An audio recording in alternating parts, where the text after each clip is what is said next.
네, 안녕하세요. 오늘 이 시간에는 철학 카페에서 문학 읽기 김영규님의 김영규 선생님께서 쓰신 책입니다. 철학 카페에서 문학 읽기라는 책 속에 있는 조지 오웰의 1984, 1984년 그 소설에 대한 파트를 읽어보도록 하겠습니다. 지금 시간이 새벽 2시가 넘었기 때문에 오버하지 않고 차분한 목소리로 읽어 나가도록 하겠습니다.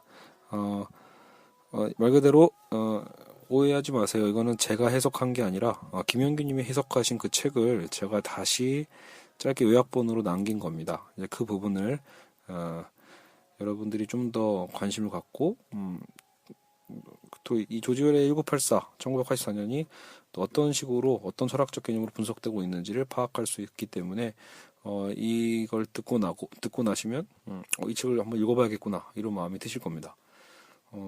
저도 이 책을 읽어봤을 때 굉장히 그 마지막 장면에 고문당하는 장면이 있거든요. 뭔가 지루한 듯하면서도 그러니까 지루하다는 얘기가 책 자체가 지루한 게 아니라 이 고문의 어떤 이 길어짐에 대한 그 어지러움 이런 것들 속에서 결국 나중에 극단의 어떤 그 주인공의 고통 속에서 팍 튀어나오는 그 어떤 외침이 있죠. 그게 굉장히 기억이 납니다. 이것도 이제 그 대목부터 시작을 합니다. 자, 따옴표 열고요. 줄리아에게 하세요. 줄리아는 애인입니다. 사실은요. 이 남자 주인공의 줄리아에게 하세요. 줄리아에게 내게는 하지 마세요. 줄리아에게 그녀에게 무슨 짓을 해도 상관없어요. 그녀의 얼굴을 찢어도 그 살갗을 벗겨 뼈가 드러나게 해도 괜찮아요. 난 안 돼요. 줄리아에게 해요. 난 안 된다고요. 다음표 닫고.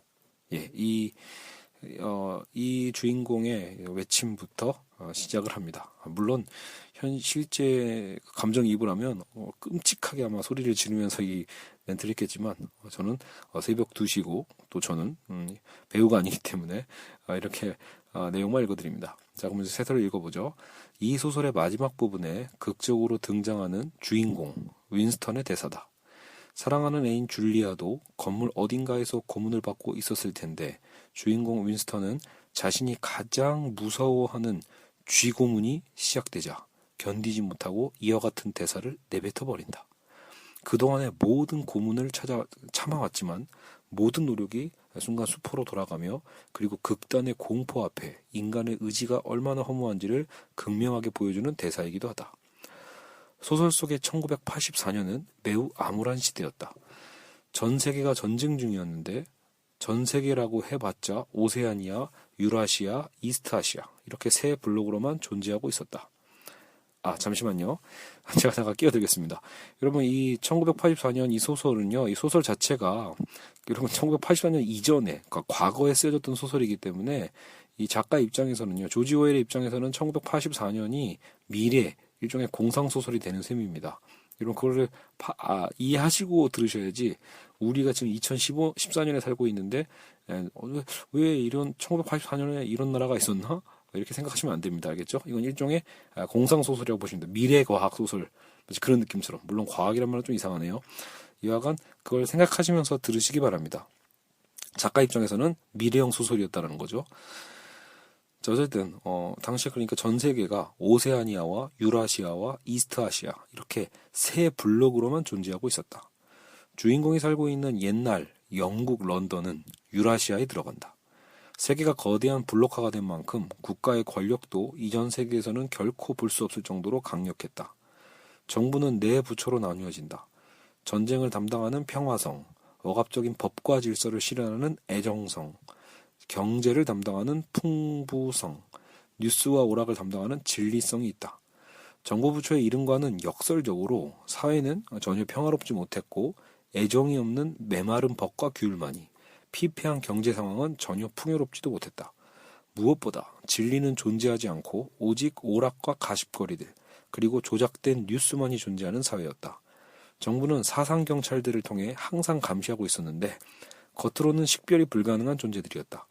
일상적인 감시는 텔레스크린을 통해서 이루어지는데 이 일종의 감시 카메라는 모든 공공장소뿐만이 아니라 사무실뿐만이 아니라 모든 집안에도 설치가 되어 있어서 행동과 대화를 감시할 수 있었다. 자, 다시 끼어들기요. 제가 어쨌든 과학 굉장히 뭐예요? 과학 기술이 전혀 거의 존재하지 쉽게 많이 발전하지 않았던 그 시대 작가의 시점에서도 이 텔레스크린이라는 어떤 그 가상의 감시 카메라가 우리 사회 모든 곳곳에 다 설치될 거다라고 예측했던 거죠. 놀랍게도 사실 지금 시대도 이미 이게 실현됐다고 볼 수 있습니다. 단지 우리를 감시하는 용도는 아니지만 재밌게도 우리가 자발적으로 우리를 드러내고 자발적으로 우리를 감시하게 하는 그런 시스템은 이미 충분히 완성됐다고 볼 수 있겠죠. 뭐 여하간 계속 읽어보죠. 이러한 감시체계 사회를 나타내는 표가 함축적으로 묘사해주고 있다. 전쟁은 평화, 자유는 예속, 무지는 힘. 빅브라더가 당신을 지켜보고 있다. 국민들에게 전쟁이 내부 불만을 전쟁이 내부 불만을 잠식시켜줌으로써 평화를 누릴 수 있고 이 개인의 자유는 불필요하며 모르는 것이 오히려 힘이라고 이렇게 세뇌를 받는 것이었습니다. 이 소설을 통해 실제로 가장 널리 알려진 유행어가 바로 그렇죠. 오늘날에 우리도 알고 있죠. 빅브라더란 말입니다. 바로 이 소설에서 나온 겁니다. 빅브라더. 이 소설뿐만 아니라 현대사회 속에서도 개인의 자유를 억압하고 사회의 모든 것을 감시하는 권력 체계를 우리는 빅브라더라고 풍자한다. 조지 오웰이 염려했던 일들이 이미 현대사회에서 뿌리 깊게 일어나고 있는 것이다. 2014년 11월 20일 현재에도요. 어때요? 지금 한국의 박근혜 정부에서 결국은 사실 국민을 일종의 사찰하는 거죠. 국민을 감시하는 일종의 시스템을 가동하기 시작했고 그것에 의해서 이제 시민사회와 부딪히고 있는 지금 상황입니다. 물론 민간인 사찰이라는 개념 자체는 그 이명박 정부 때도 있었지만 지금 박근혜 정부로 들어와서는 오히려 더 진화라고 하기도 좀 그렇지만 여하간 정보 감시적 측면에서도 더 강화시키고 있다는 것을 알 수 있습니다. 결국은 조지 오웰의 일종의 예언이 거의 맞아떨어지고 있는 거죠. 자, 계속 읽겠습니다. 주인공 윈스턴이 근무하는 곳은 바로 진리성이다. 여기서 그는 과거의 뉴스를 조작하는 일을 담당하는 중간관리이다. 과거의 뉴스를 조작함으로써 현재의 빅브라더의 권력을 더욱 정당화시켜주는 셈이다. 그러나 윈스턴은 왠지 모를 저항의식을 늘 가지고 있었다. 자기가 하는 일이 왜곡이라는 잘못된 행위임을 인식함으로써 결국 비밀 저항 조직이 있음을 알게 되고 그들과 접속하게 되는 것이다. 비밀 조직을 통한 저항 운동은 윈스턴에게 어떠한 자유를 느끼게 해주었다. 그리고 이러한 상황 속에서 줄리아라는 여성 동지를 만나게 되고 나중에 정이 들어서 연인 사이가 된다. 텔레스크린과 사상경찰의 감시 속에서도 자기네만의 공간과 시간을 만들어내며 연애 아닌 연애를 하게 된 것이다. 그러나 윈스턴과 같은 직장의 동료가 사상경찰이었기에 얼마 가지 않아 둘 다 애정성으로 잡혀가게 된다. 법과 질서를 실현하는 그 애정성이죠. 법과 질서를 실현하는 만큼 그들은 이 사회에서 범죄자 신분인 것이다. 자유를 누린 죄. 그래서 재교육을 받게 되는데 애정성에서 가장 잔혹하다는 101호실로 끌려가게 된다. 처음에 윈스턴은 자신보다는 줄리아의 고통을 걱정하면서 자신이 2배의 고통을 받더라도 그녀에겐 고통이 없길 바란다. 그리고 끊임없는 사상교육, 물론 고문을 병행한 겁니다. 사상교육에도 굴하지 않고 빅브라더를 증오한다는 말을 또 서슴없이 내뱉었다. 그러나 가장 큰 고문은 지속성이었습니다. 죽이지도 않으면서 끊임없이 정신적, 육체적 고통을 안겨주는 방법이었죠. 애정성에서는 결코 범죄자들을 죽여주지 않는다. 굉장히 무서운 방식이죠. 그러니까 결코 죽이지 않습니다. 죽음이란 하나의 해방이고 자유이기 때문인 거죠. 따라서 어떤 방법으로든 고문을 통해 사상범들의 그 입에서 혹은 마음 깊은 곳에서부터 빅브라더에 충성하도록 인간 자체를 개조하는 것이 바로 이 애정성입니다. 결국 윈스턴은 자신이 가장 싫어하는 그 쥐죠. 찍찍이 쥐 있죠. 쥐에게 뜯어먹히는 고문을 받게 되자 도저히 견딜 수 없게 되고 줄리아를 단호하게 배반해버린다. 그가 마지막까지 고수하고자 한 사랑, 인간의 자유를 순간 버려버린 것이다. 윈스턴은 자아는 파괴되었지만 이것이 애정성의 입장에서는 완치였다고 볼 수 있다. 완치였다. 그에게는 파괴지만 국가의 입장에서는 완치라고 표현하는 거죠. 그리고 석방되어 나오게 됩니다. 석방되어 나오게 되는데 작가는 애정성으로 돌아가 모든 것을 용서받고 그 영혼을 눈처럼 깨끗하게 했다는 역설법으로 이 상황을 표현한다. 윈스턴은 이제 완전히 세뇌당했기 때문에 빅브라더의 초상을 보며 눈물을 흘리며 참회한다. 지난 세월 동안 자신이 의심했던 것을 말이다. 모든 것은 잘 되었다. 싸움이 끝난 것이다. 그는 자신과의 싸움에서 승리한 것이다. 그는 빅브라더를 사랑했다. 자, 이렇게 소설이 끝나는데요. 이 소설에서 인상적인 장치가 바로 텔레스크린입니다. 1984년 소설 1984년에 국가체계는 텔레스크린을 통해 감시체계를 완벽하게 구축하였습니다. 이를 일찍이 제레미 벤담이 구상했던 파놉티콘의 일망 감시체계와 일맥상통한다고 볼 수 있죠. 거대한 원형 감옥을 만들어 놓고 중앙에 높은 감시탑을 설치하면 감시자는 언제든 감옥 전체를 감시할 수 있게 됩니다. 여기에 감시탑 조명은 어둡게 하고 원형 감옥 조명은 밝게 하는 거죠.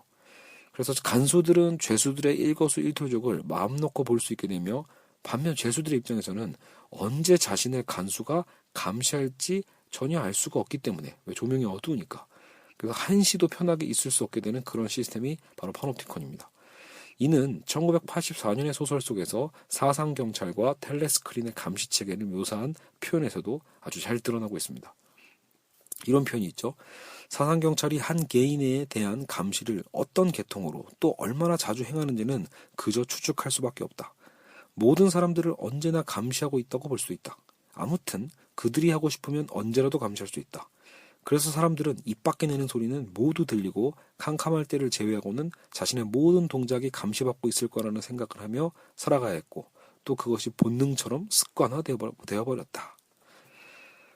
어쨌든 벤담은 파놉티콘을 설계할 때 바로 그 공리주의자죠. 벤담은요. 공리주의 입장에서 그 효율성의 원리죠. 효율성에서 작업을 한 겁니다. 그러나 현대사회의 감시체계의 상징화가 될지는 본인도 몰랐을 거다. 이러한 감시의 사회를 우려하며 벤담의 파놉티콘을 다시 쟁점화시킨 사람이 바로 미셸 푸코이다. 그는 감시와 처벌을 통해 습관화된 규율 권력의 내면화가 얼마나 무서운 일인지를 보여준다. 외부의 감시체계에 시달리다 보면 결국 자기 스스로 내면의 감시체계에 자유로울 수 없게 된다. 이러한 감시체계는 비단 감옥만이 아니다. 병원, 군대, 공장, 학교가 바로 이러한 구조로 움직이고 있는 것이다. 푸코는 인간이 이러한 규율 권력에 의해서 죄주되고 있다고 비판한다. 만들어진다라는 거죠. 학교에 적응하지 못할 때, 공장에 적응하지 못할 때, 공장 근로에 적응하지 못할 때 사회는 부적응자라고 낙인을 찍고 따로 격리하고 재교육을 시키는 구조. 바로 이게 조지 오웰의 생각과 일치하는 지금의 사회라고 볼 수 있다. 게다가 정보통신이 발전하면서 실제로 텔레스크린의 기술은 가능하게 되었다. 오늘날 모든 공간 속에 감시카메라, 몰래카메라가 우리의 일거수일투족을 감시하는 것이다. 만약 어떠한 권력자가 이러한 정보기술을 독점하게 된다면 개인의 자유는 종속될 수 있는 것이다. 들레즈는 이러한 현대 정보사회의 기술을 통제사회의 문제에 적용하여 이전보다 더욱 심각한 상황을 우려하고 있다. 컴퓨터, 핸드폰이라는 두 가지 정보통신 기술만으로도 현대 인간은 완전히 통제될 가능성이 충분하기 때문이다. 1984년, 1984년에서 발견할 수 있는 또 하나의 문제점은 바로 전체주의다. 전체라는 이름 속에 개인이라는 개별자들의 가치는 사라지는 문제를 담고 있는 것이다. 빅브라더는 정말 존재합니까? 물론이지. 그분은 존재하고 있네. 당도 존재하지. 빅브라더는 당의 화신이야. 그분은 내가 존재하는 것과 마찬가지로 존재합니까? 자네는 존재하지 않아. 이 대사 속에 전체주의, 국가주의의 본질이 드러난다. 개인이라는 존재는 국가 안에서만 존재하는 것이기에 개별적 가치는 없는 것이다. 2차 대전의 독일의 나치즘과 이탈리아의 파시즘이 그렇고 일본의 군국주의가 그러하다. 각 병사 개개인의 목숨보다는 국가라는 거대한 권력만이 실존하는 광기의 시대가 지난 지 얼마 안 되었다.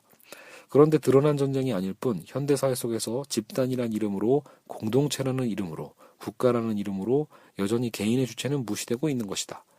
이러한 전체주의가 가능해지려면 세뇌 작업이 필수적인데 한나 아렌트는 교육과 처벌이 길들이기 작업으로 병행된다고 분석한다. 교육과 처벌.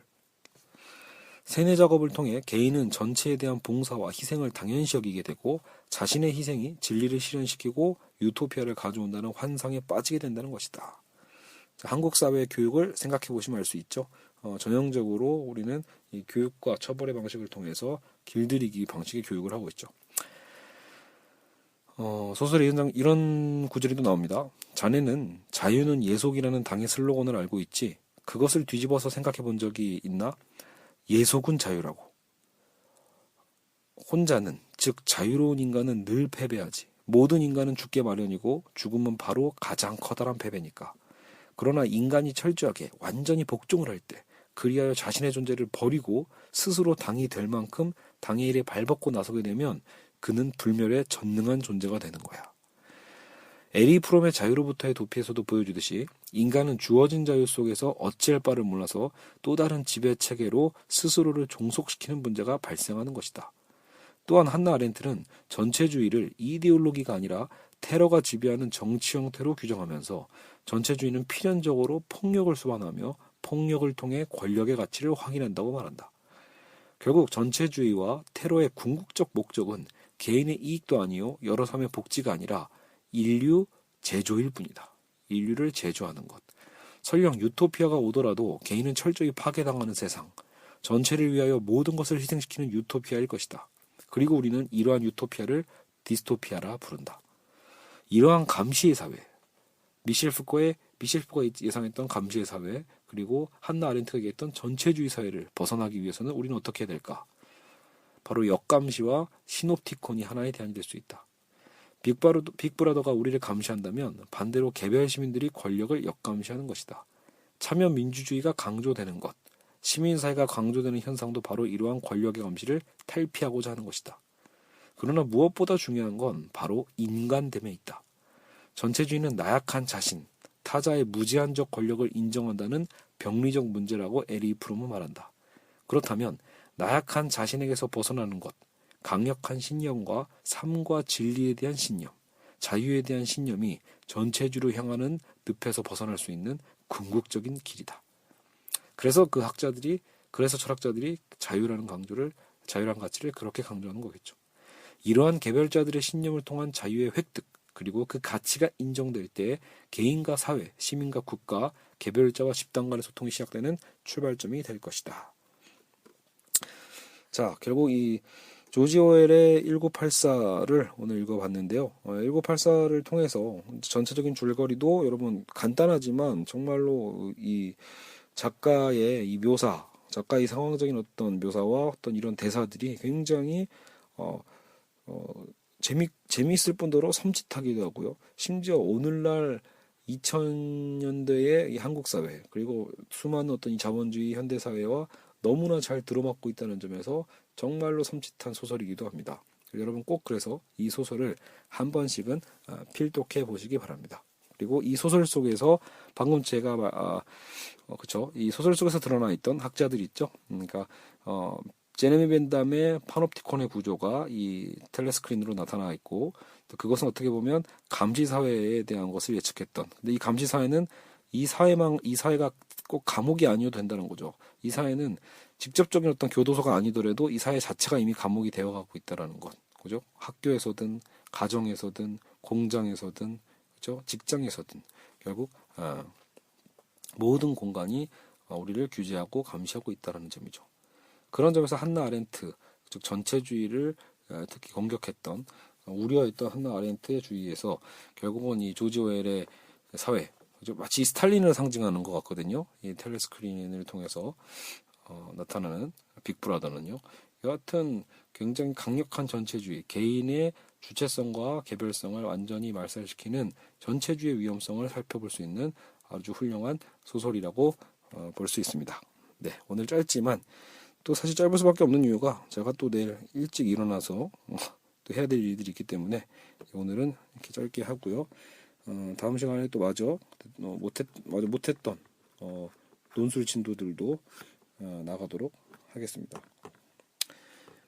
네, 여러분 고생하셨습니다.